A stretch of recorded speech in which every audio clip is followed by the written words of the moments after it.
ఇతని పేరు భూపతిరావు. ఇతని దగ్గర లేనిదంటూ లేదు. స్థలాలు, పొలాలు, ఆస్తులు, గర్ల్ ఫ్రెండ్. ఇప్పుడు గర్ల్ ఫ్రెండ్స్ గురించి ఎందుకు రా బాబు? సారీ ఎన్ని ఉన్నా తన దగ్గర లేనిది ఒకటే, అతనికి నచ్చిన జ్యువెలరీ. ఎందుకంటే అతనికి ఎక్కడా నచ్చలేదు కాబట్టి. ఇలాంటి టైంలోనే తనకి ఒక ప్లేస్ గురించి తెలుసు.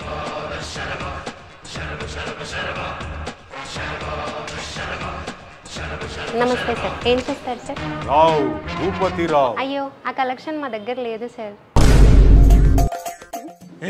అయ్యగాని అంత మాట అంటవా? నువ్వు ఆగరా, నా గురించి నేను చెప్తాను కదా. మా తాతలు ముగ్గురు.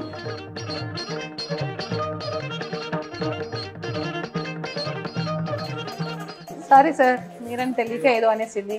మీకు కావాల్సిన కలెక్షన్ అంతా ఉంది, ఒకసారి పదండి చూద్దాం.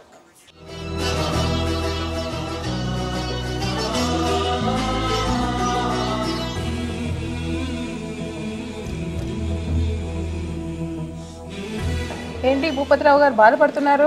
ఇది బాధ కాదమ్మా, ఆనంద బాష్పాలు. ఇన్ని సంవత్సరాల్లో నాకు ఇంత మంచి వైడ్ రేంజ్ ఆఫ్ కలెక్షన్ నాకు ఎక్కడా కనిపించలేదు. నాకు ప్యాక్ చేయండి, నా కుటుంబానికి ప్యాక్ చేయండి. కాదు ఊరు మొత్తానికి ప్యాక్ చేయండి. భూపతిరావుకి నచ్చింది ఈ ఇమ్మాడి వారి కలెక్షన్. మరి మీరెప్పుడు వస్తున్నారు?